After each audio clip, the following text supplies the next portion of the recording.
പ്രധാനമന്ത്രി നരേന്ദ്രമോദി മണിപ്പൂരിലെത്തുമ്പോൾ ശ്രദ്ധയാകർഷിച്ച ഒരു നമ്പർ 864 എന്നതാണ്. അതായത് അദ്ദേഹം മണിപ്പൂരിൽ മെയ് 3, 2023 കലാപം തുടങ്ങിയതിന് ശേഷം 864 ദിവസങ്ങൾക്ക് ശേഷമാണ് ആ സംസ്ഥാനം സന്ദർശിക്കുന്നത് എന്നത് വലിയ പരാതികൾ ഉയർത്തിയിട്ടുണ്ട്.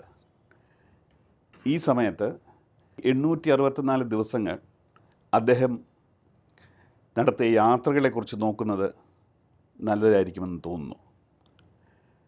ക്രിസ്റ്റഫർ കൊളംബസ് അമേരിക്കയിലെത്താൻ 2 മാസവും ഏകദേശം 6000-ഓളം കിലോമീറ്റർ താണ്ടിയെങ്കിൽ നരേന്ദ്രമോദി മെയ് 3, 2023 ശേഷം മണിപ്പൂരിലെത്താൻ അല്ലെങ്കിൽ മണിപ്പൂരിനെ കണ്ടെത്താൻ എത്രമാത്രം യാത്രകൾ ചെയ്തുവെന്ന് നമുക്ക് നോക്കാം. മെയ് 3, 2023 അതായത് മണിപ്പൂരിൽ പ്രശ്നങ്ങളുണ്ടാകുന്ന ആദ്യത്തെ ദിവസം തൊട്ട് ഈ മാസം ആരംഭത്തിൽ വരെ, അതായത് സെപ്റ്റംബർ 2025 തുടക്കത്തിൽ വരെ മോദി ഏകദേശം 46 രാജ്യങ്ങൾ സന്ദർശിക്കുകയും അതായത് 25 വിദേശ പര്യടനങ്ങളിലൂടെ 46 രാജ്യങ്ങളാണ് സന്ദർശിച്ചത്. ഇത് മിക്കവാറും ഏകദേശം എല്ലാ കോണ്ടിനെൻസും അദ്ദേഹം കവർ ചെയ്തിട്ടുമുണ്ട്. ഇതിനകത്ത് കാണുന്ന ഒരു പ്രത്യേകത, മണിപ്പൂർ ദില്ലിയിൽ നിന്ന് 2000 കിലോമീറ്റർ, അതായത് വായുസഞ്ചാര മൈൽസ് വെച്ച് നോക്കുകയാണെങ്കിൽ, കിലോമീറ്റർ വെച്ച് നോക്കുകയാണെങ്കിൽ 2000 കിലോമീറ്ററിന് താഴെയാണ്, ന്യൂഡൽഹിയിൽ നിന്ന് താഴെയാണ്. എന്നാൽ പ്രധാനമന്ത്രി എത്രമാത്രം രാജ്യങ്ങൾ ഈ സമയത്ത് സഞ്ചരിക്കുകയും എത്രമാത്രം വായുസഞ്ചാര കിലോമീറ്ററുകൾ പിന്താണ്ടിയ ശേഷമാണ് മണിപ്പൂരിലെത്തുന്നതെന്ന് നമുക്കൊന്ന് നോക്കാം. മെയ് 3, 2023 ശേഷം പ്രധാനമന്ത്രി സന്ദർശിച്ച രാജ്യങ്ങൾ ചിലത് ഇവയൊക്കെയാണ്: Japan, China, UK, Maldives, Ghana, Trinidad and Tobago, Argentina, Brazil, Namibia, Cyprus, Canada, Croatia, Saudi Arabia, Thailand, Sri Lanka, Mauritius, France, Kuwait, Nigeria, Brazil, Guyana, Russia, Laos, ഇങ്ങനെ പോകുന്നു. അദ്ദേഹം ഇതിനിടയ്ക്ക് റഷ്യയിൽ പോയിട്ടുണ്ട്, ഓസ്ട്രേലിയയിൽ പോയിട്ടുണ്ട്, പോളണ്ടിൽ പോയിട്ടുണ്ട്, UAEയിൽ പോയിട്ടുണ്ട്, ഖത്തറിൽ പോയിട്ടുണ്ട്, ദുബായിൽ പോയിട്ടുണ്ട്, ഇന്തോനേഷ്യയിൽ പോയിട്ടുണ്ട്, സൗത്ത് ആഫ്രിക്കയിൽ പോയിട്ടുണ്ട്, ഗ്രീസിൽ പോയിട്ടുണ്ട്.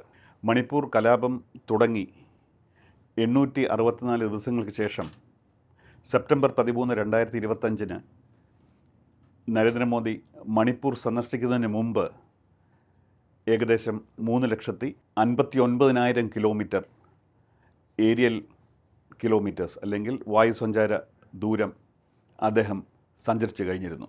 അതായത് 3,59,000 കിലോമീറ്ററിലധികം മറ്റ് രാജ്യങ്ങളിൽ സഞ്ചരിച്ചതിന് ശേഷമാണ് മോദി മണിപ്പൂരിൽ എത്തുന്നത്. എന്താണ് ഈ 3,59,000 കിലോമീറ്റർ സൂചിപ്പിക്കുന്നത്?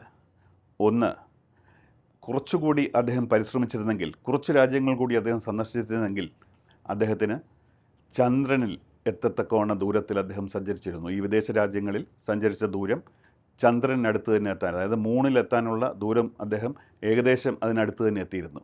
2, ഭൂമിയുടെ ചുറ്റളവ് ഏകദേശം 40,000 കിലോമീറ്റർ ആണെന്നിരിക്കെ നരേന്ദ്രമോദി മറ്റ് രാജ്യങ്ങളിൽ സഞ്ചരിച്ച 3,59,000 കിലോമീറ്റർ പ്രതിനിധാനം ചെയ്യുന്നത് ഭൂമിയുടെ ചുറ്റും അദ്ദേഹത്തിന് 8 തവണയിലധികം ചുറ്റാൻ പറ്റിയെന്നുള്ളതാണ് ഈ സമയത്ത്.